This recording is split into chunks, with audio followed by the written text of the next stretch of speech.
మీలో ఎవరికైనా శ్రమ సంభవించినప్పుడు అత్యవసరంగా ఏం చేస్తారు అంటే, శ్రమ రాగానే దాన్ని పరిష్కార మార్గాలు సొంతగా వెతకటం మొదలు పెడతారు. తప్పులేదు, బాధ వచ్చినప్పుడు మరి పరిష్కారం వెతుక్కోవాలి కదా. కానీ లేఖనము చెప్పిన మాట అది కాదు. మొదట లేఖనం చెప్పిన మాట ఏమిటంటే, యాకోబు రాసిన పత్రిక 5:13, మీలో ఎవనికైనాను శ్రమ సంభవించినా అతడు ప్రార్థన చేయవలెను, ఎవనికైనాను సంతోషము కలిగినా అతడు కీర్తనలు పాడవలెను. మీలో ఎవడైనాను రోగి అయి ఉన్నాడా అతడు సంఘపు పెద్దలను పిలువనంపవలెను. ఒక్కసారి అక్కడ గమనించండి.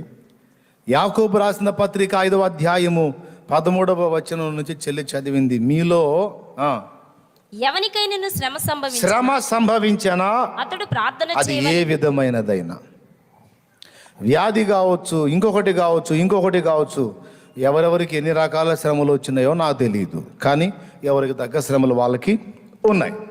వాక్యం ఏం చెబుతుందమ్మా? మీలో ఎవరికైనా శ్రమ సంభవించనా అతడు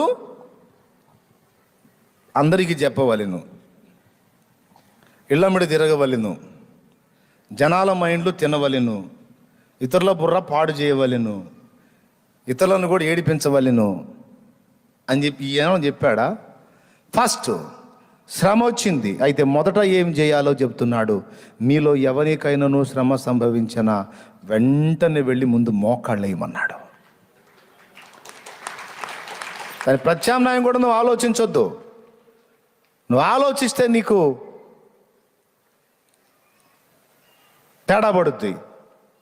మరి ఏం చేసి ఆలోచించాలంటే, ముందు ప్రార్థనలో మోకాళ్ళు వేయి. ఆ సమస్యలు నువ్వు ఏం చెయ్యాలో దేవుడు చెప్తాడు సమాధానం. ఏం దడపడొద్దు, టెన్షన్ పడొద్దు. వెళ్ళి వెంటనే మోకాళ్ళు వేసి ప్రభు వైపు చూడు. దేవా, టెన్షన్గా ఉంది, ఈ శ్రమ వచ్చింది, ఇప్పుడు నేనేం చేయాలి, నాకు ఆలోచన చెప్పని ఒక్క మాట అడుగు. ముందు మోకాళ్ళు వేసి వెంటనే ఆయా పరిస్థితులను బట్టి, ఆ అవసరతను బట్టి, ఆ శ్రమ యొక్క తీవ్రతను బట్టి వెంటనే దేవుడు నీకు సమాధానం ఇస్తాడు. అంటే ఏం చెబుతున్నాడంటే, శ్రమ సంభవించినా అయితే సలహా దేవుని దగ్గర అడుగు అంటున్నాడు.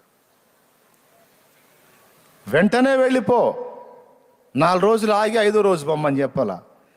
మీలో ఎవరికైనా శ్రమ సంభవించినా అతడు 1 వారం ఆగి ప్రార్థన చేయవలెను, అన్ని దారులు వెతుక్కొని ప్రార్థన చేయ అన్నాడా? ప్రార్థన చేయకపోతే నీకు దారి దొరకదని చెప్తున్నాడు.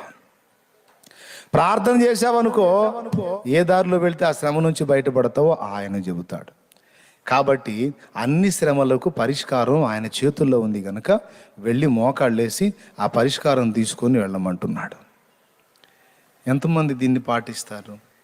ఇది కూడా తారుమారైంది. శ్రమ సంభవించగానే ముందు గందరగోళం అయిపోవడం, ఇతరులను గందరగోళం చేయటం, ప్రత్యామ్నాయ మార్గాలు వెతకటం, ఇదంతా సరిపోయింది. కానీ వాక్యం ఏం చెప్పింది? పో, ముందు మోకాళ్ళు అయిపో అన్నాడు. పట్టించుకోవటల్లా. వచనాలు ఇంత స్పష్టంగా ఉంటే పట్టించుకోవటల్లా. కానీ మొత్తం బైబిల్ ఎరిగిన వాళ్ళే, అరే ఈ మాట ఇలా ఉంది కదా, నేను ముందు ఇది కదా చేయాలి. మరియమ్మ కానా పెండ్లి విందులో పనోళ్ళకి ఏం చెప్పింది? ఆయన మీతో చెప్పునది చేయుడి. ఏం చెప్పింది? ఆయన మీతో చెప్పింది చేయండి, అద్భుతం జరిగిద్ది. యేసయ్య పిలిచాడు, దగ్గరికి పోయారు. ఆ నీళ్ళ, ఆ ద్రాక్షరసపు తొట్లలో నీళ్లు నింపండి అన్నాడు. ఇక వీళ్ళేం అడ్డు చెప్పాలా? ప్రభువా, నీళ్ళ తొట్లు కాదయ్యా, ద్రాక్షారసపు తొట్లు ప్రభువా అల్లా. ఎందుకు? మరియమ్మ చెప్పిన మాట వాళ్ళు బాగా గుర్తుపెట్టుకున్నారు. ఏంటి? ఆయనకు అడ్డు చెప్పకండి, ఆయన మీతో చెప్పునది చేయుడి. ముంగమూరి దేవదాసయ్య గారు అసలు ఈ మాటనే ఆయన ఊతపదంగా పెట్టుకున్నాడు. ఈ మాటనే మెయిన్ స్లోగన్గా పెట్టుకున్నాడు ఆయన. అదే మనకు ముఖ్యం అన్న దాన్ని హైలైట్ చేసి పెట్టాడు. ఆయన మీతో చెప్పునది చేయుడి. చేస్తే ఏం జరిగిద్ది? అరే దేవుడు చెప్పింది చేస్తే ఇంకంతా మేలేగా. ఎవరన్నా పనికి మాలిన సలహాలు ఇస్తే కొంప మునిగిద్ది, కానీ మంచి సలహా ఇచ్చేవాళ్ళు ఎవరున్నారు మనకంటే ఫస్ట్ దేవుడే వస్తాడు లెక్కలోకి. అవునా కాదా? మరి కొంతమంది అభయం ఇస్తారు, కొంతమంది భరోసా ఇస్తారు. చేపల షాప్ ఒకడు కొత్తగా ఓపెన్ చేసి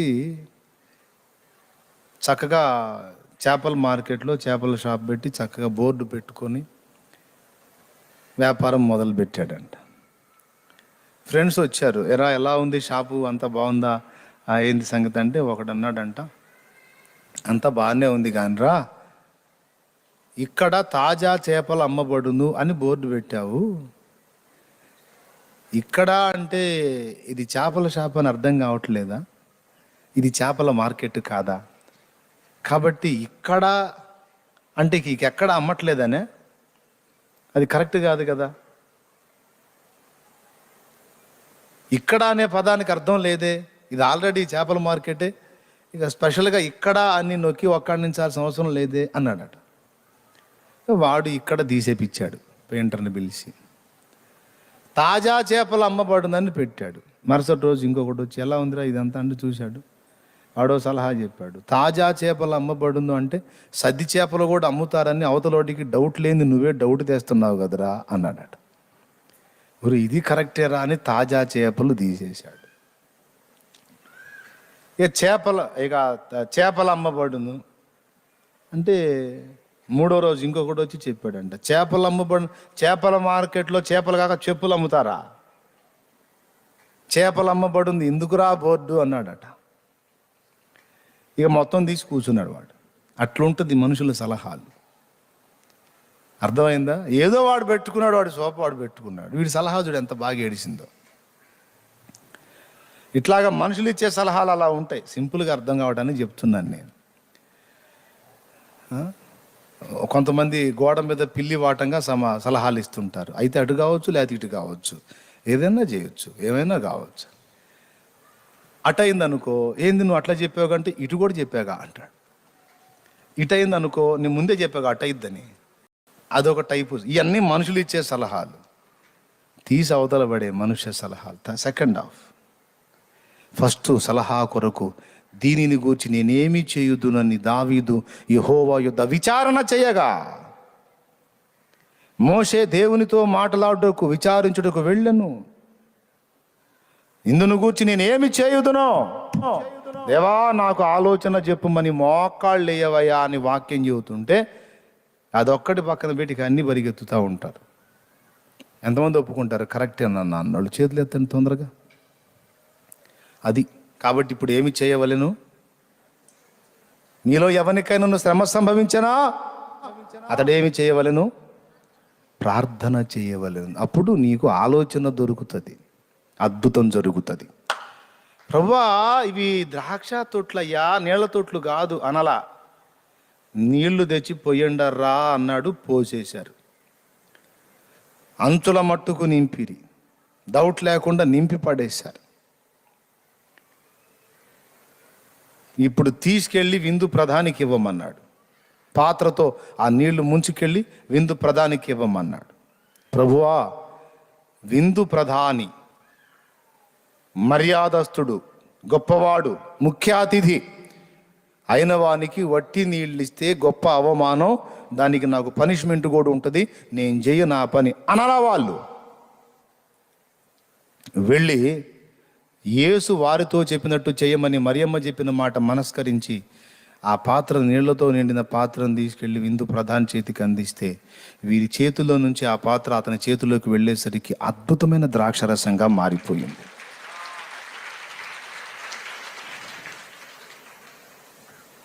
ఆ ద్రాక్షరసం దాగి, ఆ నీళ్లు ద్రాక్షరసంగా మారిన ద్రాక్షరసం దాగి అబ్బా అన్నాడు విందు ప్రధాని. ఏంట్రా వీడు అబ్బా అన్నాడు, కొంపదీసి నీళ్ళని గుర్తుపట్టాడా అని వెర్రి ముఖం వేసుకుని నీళ్లు చూస్తూ ఉంటే పెండ్లి కుమారుణ్ణి పిలవండి అన్నాడు. తిట్టడానికి పిలవమంటున్నాడా ఏంది అని వీళ్ళ డౌటు. ఎందుకంటే ముంచి తెచ్చిన వాళ్ళు వీళ్ళే కదా, అవి నీళ్ళే కదా. అది ఆడు విందు ప్రధాని పెళ్లి కుమారుని పిలుస్తున్నాడంటే అతని లైన్లోకి వస్తే అడుగుతున్నాడు.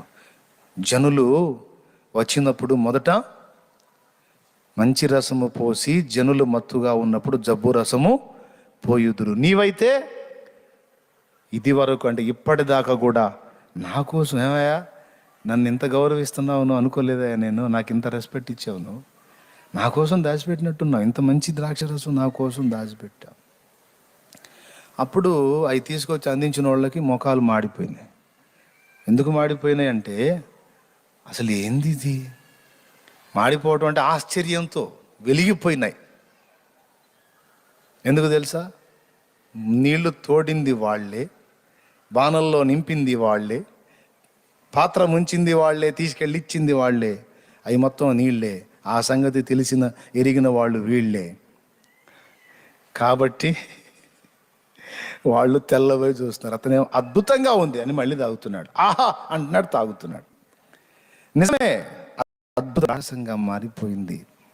మనుషులు చేసే రంగం కూడా దేవుడు మహిమతో చేసే ద్రాక్షరసం ఇంకా అద్భుతంగా ఉంటుంది. కాబట్టి తమ్ముడు ఎగస్ట్రాలు చేయకూడదు. ఆయన నీతో చెప్పినది నోరు మూసుకొని చెయ్యి. ఏం చేయాలి? శ్రమ సంభవించనా అది సంతోషం కలిగనా ఆడవాళ్ళు అష్టాచెమ్మ ఆడవలెను, గవ్వలాట ఆడవలెను, సిరియళ్ళ దగ్గర కూర్చొని సీది వెయ్యవలెను అని చెప్పాడా? సంతోషము కలిగిన, ఏ బాధ లేకుండా హ్యాపీగా ఉన్నావా, యేసయ్య కీర్తనలో పాడు. సంతోషం కలిగితే ప్రభువుని మహింపరచు, కీర్తించు, గానము చెయ్యి. సంతోషం కలిగిందా, ఈరోజు హ్యాపీగా ఉందా, ఫ్యామిలీని తీసుకొని మందిరానికి వెళ్ళిపో. అదేందన్నా చర్చి ఉండదు కదన్నా, ఎప్పుడు మనకు ఆనందం అవుతుంది అప్పుడు చర్చి ఉండదు, కానీ చర్చి అడిగిపోయిద్ది. కాకపోతే నియామక కూటాలు ఉండవు. ఆదివారం, శుక్రవారం, బుధవారం, సెకండ్ సాటర్డే ఉండొచ్చు. చర్చి అడిగిపోయింది, దేవుని సన్నిధి అడిగిపోయింది, అక్కడే ఉంటుంది. కాబట్టి ఈరోజు హ్యాపీ, చలో మొత్తం పదండి, చర్చికి పదండి, బిర్యానీ ప్యాకెట్లు తీసుకొస్తున్నారు పదండి, అవునా, మొత్తం చర్చిలో తినేద్దాం పండి హాయిగా హ్యాపీగా. ఎందుకంటే దేవుడు గొప్ప కార్యం చేశాడు, ఎంతో సంతోషంగా ఉంది. మనము సంతోషించి గంతులు వేద్దాం. ఎచ్చట దేవుని సన్నిధిలో, దేవునికి మహిమ. ఓ రోజు ఓ పెళ్ళికి వెళ్తే ఇది యెహోవా ఏర్పాటు చేసిన దినము, దీని యందు మనము సంతోషించుదము. సంతోషించువాడు ఏం పాడమన్నాడు? కీర్తన పాడమన్నాడు. అవునా? పెళ్లి జరుగుతుంటే సంతోషం, అందరికీ సంతోషం. అన్ని మోకాలు ట్యూబ్ లైట్ లాగా వెలిగిపోతున్నాయి, కళకళలాడిపోతున్నాయి, అందరూ సంతోషంగా ఉన్నారు. ఇప్పుడు ఏం పాడమన్నాడు? కీర్తన పాడమన్నాడు. అక్కడ వాళ్ళు డ్యాన్స్ పార్టీ పెట్టారు, ఏకంగా నాట్యమే ఆడుచుండిరి. అయితే స్త్రీ పురుషులు కలిసి ఆడుచుండిరి. పెళ్ళేమో క్రైస్తవ పెళ్ళి. ఎంత అద్భుతంగా నాట్యం ఆడుచుండిరి అంటే, నాగస్వరం మ్యూజిక్ వేసుకొని మరి నాట్యం ఆడుచుండిరి. ఏం మ్యూజిక్? నాగస్వరం మ్యూజిక్ వేసుకొని మరి నాట్యం ఆడుచుండిరి. ఇదే నాకు చెప్పినది. భయంకరమైన డబ్బు శబ్దములు కొట్టుచూ ఆడుచుండిరి మరి ఒక చోట, అది క్రైస్తవ వివాహమే.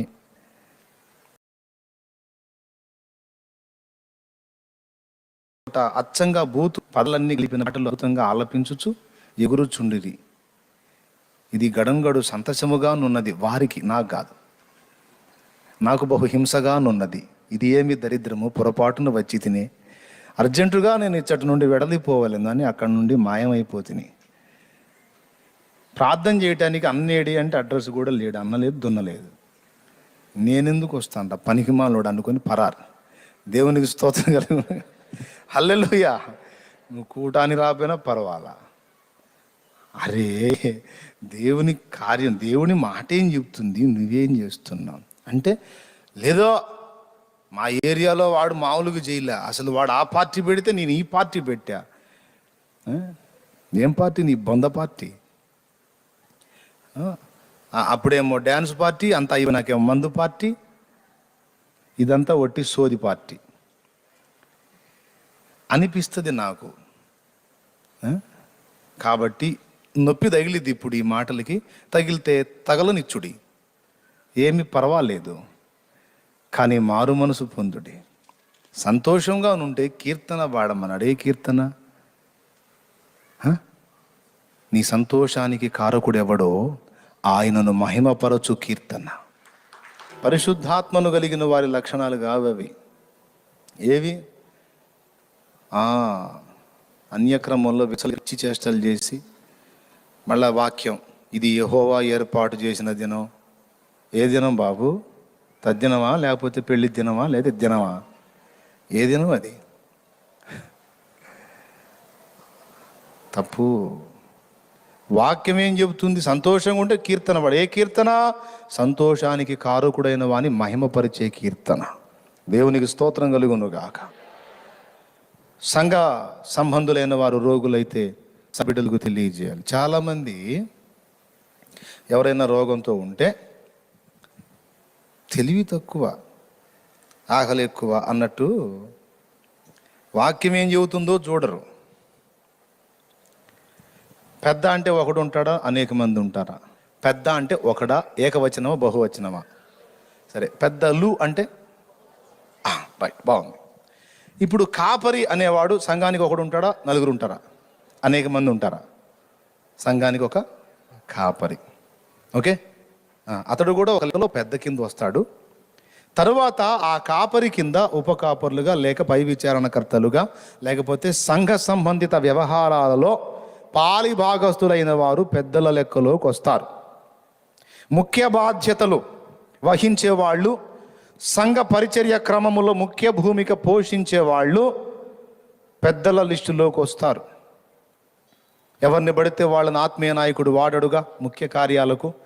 గనుక దానికి అంకితమై దాని విషయంలో పిలుపు ఏర్పాటు పొందిన పెద్దలు.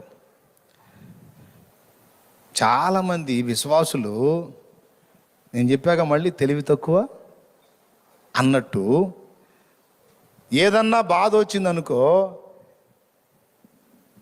తుపాకీ తీసుకున్న వేటగాడు పక్షిని వెతికినట్టు నన్ను వెతుకుతూ ఉంటారు, ఎక్కడున్నాడు వీడని.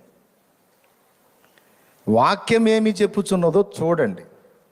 మీలో ఎవడైనాను రోగి అయి ఉన్నాడా, అతడు అయ్యగారిని వెతుక్కొనవలెను, వాడిని పట్టుకొని రావలెను, లేకపోతే వాడు ఎక్కడున్నాడో చూసి అక్కడికి పోవలను, వాని చేత ప్రార్థన చేయించుకొనవలెను అని చెప్పాల.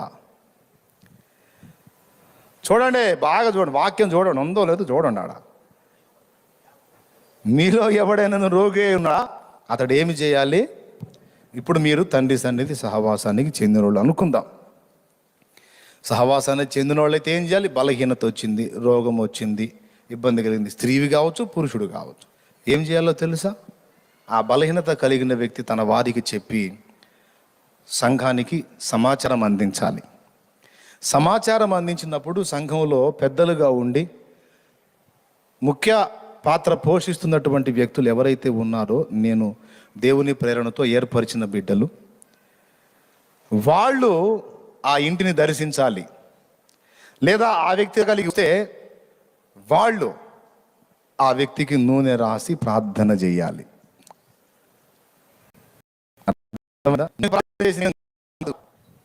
అర్థమైందా? నూనె చేసి ఇవ్వటం కాదు. ఇక అదేదో మీ విశ్వాసాన్ని బట్టి నమ్ముతా, నీ వలనైతే నమ్మువానికి సమస్తము సాధ్యమే అన్న వచనం కింద దాన్ని గొట్టిపడేసి ఏదో చేస్తున్నాం. అసలు రూల్ అది కాదు. అర్థమైందా? రూల్ ఏంటంటే, మీరు సన్నిధిలోకి వచ్చినా లేకపోతే సన్నిధి నుండి మీ ఇంటికి వచ్చి దర్శించినా సంఘ పెద్దలు చేయాలి ఆ పని. చూడండి ఆ వచనం, నేను చెబుతున్నది కాదు, లేఖనం ఏం చెబుతుందో చూడండి. యాకోబు రాసిన పత్రిక 5వ అధ్యాయము 14వ వచనం. మీలో ఎవడైనను రోగి అయి ఉన్నాడా, అతడు సంఘపు పెద్దలను పిలువనంపవలెను. పెద్దను అన్నాడా? పెద్దను అంటే నువ్వే పెద్దవే రా అన్న నన్ను డిమాండ్ చేయండి. పెద్దను అన్నాడా, పెద్దలను అన్నాడా? పెద్దగా. రైట్. అంటే పెద్దలు ఇద్దరు కావచ్చు, ముగ్గురు కావచ్చు, నలుగురు కావచ్చు, అవకాశం ఉంటే 10 మంది కావచ్చు. ఎంతమందికి అవకాశం ఉంటే అంతమంది వెళ్ళి ఆ రోగిని దర్శించి చదువు తల్లి. వారు ప్రభు నామమున అతనికి నూనె రాచి అతని కొరకు ప్రార్థన చేయవలెను. అద్దుగో, ఆ పెద్దలు ఏం చేయాలట? వెళ్ళి ఆ రోగి దగ్గరికి వెళ్ళి నూనె రాసి ప్రార్థన చేయాలట. ప్రభువు నామమున నూనె రాసి ప్రార్థన చేయాలి. నూనెగా ప్రార్థన చేయటం కాదు, నూనె రాసి రోగి కొరకు ప్రార్థన ప్రభువుకి చేయాలి. చదువు. విశ్వాస సహితమైన ప్రార్థన ఆ. ఆ రోగిని స్వస్థపరచును. దేవునికి తొంగలుగునాక. హల్లెలూయా. దీని వాక్యానుసారం మనం నడిస్తే విశ్వాసం అవుతుంది. వాక్యానికి భిన్నంగా అడుగు వేస్తే విశ్వాసంలో స్టెబిలిటీ లాస్ అవుతుంది, నాణ్యత లోపిస్తుంది. మళ్ళీ చెప్పేదా? విశ్వాసం మనలో గట్టిగా దృఢంగా అడగాలి. వాక్యానుసారంగా వేసామనుకో విశ్వాసం దృఢంగా ఉంటుంది. నేను దేవుని మాట చొప్పున ప్రతిదీ చేస్తున్నాను కనుక తప్పకుండా దేవుడు కార్యం చేస్తాడన్న నిశ్చయిత బహు పటిష్టంగా ఉంటుంది. వాక్యానుసారంగా అడుగులు వేయకుండా మనం క్రియలు చేశామనుకో అంత స్టెబిలిటీ ఉండదు, అంత నాణ్యత ఉండదు, అంత పటిష్టత ఉండదు. స్తోత్రం చెప్పండి, గట్టిగా చెప్పండి. అబ్బే కాదు, నేను ముగింపులోకి వచ్చే తొందరగా పెద్దగా చెప్పాలి. మరి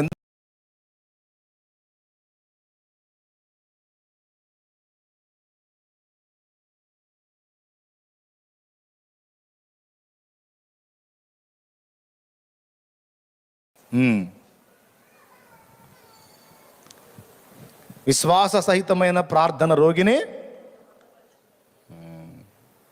విశ్వాసం ఎప్పుడు దృఢంగా ఉంటుంది? వాక్యము చొప్పున చేసినప్పుడు. ఇప్పుడు పాపం అక్కడ ఉంటారు పెద్దలైన వాళ్ళు, కాస్త ఆత్మీయంగా ఎదిగి అభిషేకం పొంది దేవుని ఏర్పాటు పొందిన వాళ్ళు అక్కడ ఉంటారు. ఈ వచ్చిన వాళ్ళు అనలేడా? అయ్యా ఏంటి సంగతి చెప్పండి, ఉన్నాడు కాదే కొంచెం బాగలేదు కానీ అనలేడా? అన్నాడు. అటు కదా ఉండేదన్న, ఎటు పోవాలి? అయ్యా నేను అంటే మీ కాలేనా అన్న కావాలేనా? అన్న ఇది చిన్నది కాదు, అన్న కావాలా? చిన్నది పెద్దది అని చెప్పారా? నీవు రోగివై ఉంటే వారు ఏం చేయాలి? మీరు కూడా గుర్తించండి, ఇక్కడ ఉండేటువంటి పెద్దలైన వాళ్ళు గుర్తించాలి. ఏంటంటే ఒక వ్యక్తి ప్రార్థన చేయటం, ఇద్దరు ముగ్గురు ఆ వ్యక్తిని కూర్చోబెట్టుకుని నూనె రాసి ప్రార్థన చేయాలి. ఇది మంచి పద్ధతి, మంచి అలవాటు. తప్పకుండా విడుదల వచ్చింది. ఇది జరగట్లా. ఈ అయ్యగారు ఒకడే డా ఎంతమందికి నెత్తి మీద చేతులు పెడతాడు, కడుపు మండి కొట్టిన వాళ్ళు కూడా ఉన్నారు. మరి ఏం చేస్తారు? నాకు తెలిసిన దైవజనుడు ఒక ఆయన ఉన్నాడు. ఆయన ప్రార్థన చేసేటప్పుడు నూనె బాటిల్ ఇస్తే ఇసిరి జనాలు వేస్తాడు. ఏందన్నా నూనె బాటిల్ ఇసిరేసాడు ఏంటంటే, మరి నూనెకి ప్రార్థన చేసేది ఏందిరా? నూనె రాసి ప్రార్థన చేయమండి, నూనె ప్రార్థన చేసి పో తెచ్చుకోపో అని జనాలు లేస్తే ఎంత పచ్చడి అయిపోద్ది, తొక్కేస్తారు జనం.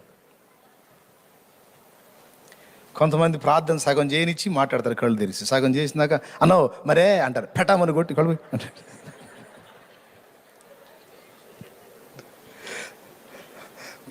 ప్రార్థన చేస్తుంటే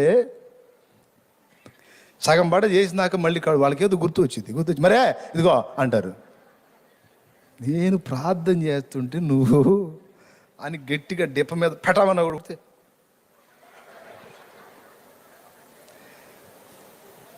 ఇక మాటలే. కొంతమంది వచ్చాం కాళ్ళ మీద బోర్లు పడతారు, ఏనేదో దేవుళ్ళలాగా. అనవసరంగా వాడిని పడేయటం తప్ప ఏముండదు. ఎవరిని? నరుడే, నరుడి పాదం పట్టకూడదు. వద్దు, మనుషుల పాదాలు కాదు, దేవుని పాదాలు పట్టాలి మనం. దేవునికి నమస్కారమేమో, తనకు ప్రత్యక్షతలు బయలుపరిచిన దేవదూత పాదములు పట్టడానికి యోహాను వంగితే, వద్దు సుమి, నేను నీతో కూడా నీ సహోదరులతో కూడా యేసుక్రీస్తు దాసుడను, ప్రభువుకే నమస్కారము చేయుము అన్నాడు. దేవదూతే ఒప్పుకోలేదు. కొర్నేలు వచ్చి పేతురు ముందు సాగిల పడితే, లేనాయనా నేను నీ వంటి మనుషుడనే అన్నాడు. ప్రభువుకి నమస్కారం చేయి, నాకు కాదు, నేను నీ వంటి మనుషుడని, బలహీన మనుషుడని నాయన, నమస్కార పాత్రుడు నా యేసయ్య ఒక్కడే. ఏం చేయాలయ్యా? శ్రమ సంభవించినా పరిగెత్తుకొని దారులు ఎత్తుక్కోవాలా అన్నాడా? ఏం చెప్పాడు? ఐడియా ఎక్కడ దొరికిద్ది? ఫస్ట్ చేయాల్సింది అది, ఓకేనా? 2, ఆనందం కలిగితే ఏం చేయాలి? డ్యాన్స్ పార్టీ పెట్టి పొగేసుకొని జుట్టు పోలేగాళ్ళని పిలిచి ఎగరాలి. అదే దేవుని పనులు కదా, దెయ్య పనులు వదిలే. 3వది శ్రమ సంభవించిన రోగి అయినా పాస్టర్ని వెతికి వెతికి వేటాడాలి. కాపరి, సువార్థికుడు, బోధకుడు, దేవుడు ఆయనకి ఇచ్చిన కృపావరాలు ఏవో వాటిని బట్టి అతడు వాడబడుతూ ఉంటాడు. మేమైతే ప్రార్థించుటయందు ప్రకటించుటయందు ఎడతెగక యుందుము. అర్థమైందా? ప్రజలతో ఏం మాట్లాడాలో మేము ఆయన ముందుకు పోవాలి. ఆయన ఏం చెప్పాడో అవి తీసుకొచ్చి ప్రజల ముందుకు వెళ్ళాలి. మా పని ఇదే. అపోస్తల కార్యం 6వ అధ్యాయం. మరి ఆల్రెడీ సంఘంలో చేర్చబడ్డ వాళ్ళ సమస్యలు, వాళ్ళ భోజన పానాదులు, లేకపోతే వాళ్ళ రోగ సమస్యలు, వాటన్నిటికీ పరిష్కారం ఏంటంటే సంఘపు పెద్దల ఆ కార్యాలన్నీ చక్కదిద్దాలి. అది వాక్యం. చూడు, అపోస్తల కార్యం 6వ అధ్యాయం 3వ వచనం నుంచి అంట చూడు. కాబట్టి సహోదరులారా, ఆత్మతోనూ జ్ఞానముతోనూ నిండుకొని మంచి పేరు పొందిన 7 మనుషులను మీలో ఏర్పరచుకునుడి. మేము వారిని ఈ పనికి నియమింతుము. అయితే మేము ప్రార్థన యందును వాక్య పరిచర్య యందును ఎడతెగక యుందుమని చెప్పిరి. అది నాయకుల పనులు ముఖ్యమైనవి 2. 1, దేవుని శక్తి పొంది దేవుని వాక్కు పొందుకోవడానికి దేవునికి ప్రార్థన చేయుట. దేవుడు కృప చూపి వారికి ఇచ్చిన శక్తి, వారికి ఇచ్చిన వాక్కును తీసుకొని ప్రజల ముందుకెళ్ళి వారికి ప్రకటించుట. ఇది అవశ్యమైన ముఖ్యమైన 2 కార్యాలు. మరి మిగిలిన కార్యాలు అంటే సంఘములో నాయకత్వపు మెట్టులోనికి వచ్చి ఆధ్యాత్మిక ప్రగతి పొంది మంచి పేరు, చూడు, పరిశుద్ధాత్మతో నింపబడి విశ్వాసంతో నిండుకొని మంచి సాక్ష్యము కలిగినటువంటి 7 ఏర్పరచుకోండి. మరి ఒక సంఘంలో నిలబెట్టాలంటే మరి ఇప్పుడు ఈ అబ్బాయి నిలబెట్టాను, ఆ సాక్ష్యం చూసే కదా నిలబెడతాను. ఆయన నిలబెట్టాను, ఆ సాక్ష్యం చూసే కదా. ఆయన నిలబెట్టాను, అది చూసే కదా, చూడకుండా కాదు కదా. మరి అలాగా దేవుని చేత ఎంపిక చేయబడిన వారు, దేవుని ఏర్పాట్లో ఉన్నవారు, వారు చేసిన విజ్ఞాపనకు దేవుడు జవాబివ్వడా? అది చెప్తున్నాడు. మిగిలిన కార్యకలాపాలు, సంఘములో వ్యక్తుల్ని రిసీవ్ చేసుకోవటం, ఆకలిగొని అన్నా ఆకలిగా ఉందన్నా అంటే నేను భోజనం పంచిపెట్టగలనా? నేను వాక్య అన్వేషణలో ఉండాలి. నిజం చెప్తున్నానండి, నన్నే కాదు ప్రతి దైవజనుని మీరు ఇలాగ అర్థం చేసుకోవాలి. దైవ జనాంగం కూడా ఈ విషయంలో జాగ్రత్త కలిగి ఉండాలి. సంఘమంతా ఇది నేర్చుకోవాలి. కాపరిని ఒక్కడనే పట్టుకొని ఉతకటం కాదు, కాపరి చేయాల్సినవి కొన్ని ఉంటాయి. ఆ సంఘ పెద్దలు లేక సెకండ్ లీడర్స్ వాళ్ళు చేయాల్సిన పనులు కొన్ని ఉంటాయి. అన్ని పనులు మేము చేయటానికి కుదరదు అన్నారు అపోస్తలులు. మేమైతే వాక్యము ప్రకటించుటయందును ప్రార్థన చేయుటయందును ఎడా తెగక యుందుము. కొంచెం మానిటర్ లేపితే నేను ఎక్కువగా కేక వేసుకునే అవసరం ఉండదు. స్తోత్రం.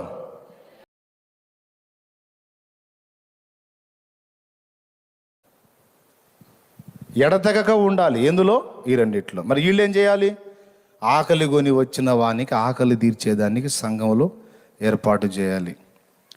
అది వీళ్ళని అడుగుతా, తమ్ముళ్ళని అడుగుతా నేను, ఆ వచ్చారు కదా వాళ్ళు, వాళ్ళకి అన్నం పెట్టారా? ఏ ఊరు నుంచి అడిగారా? వాళ్ళ సమస్య తెలుసుకున్నారా?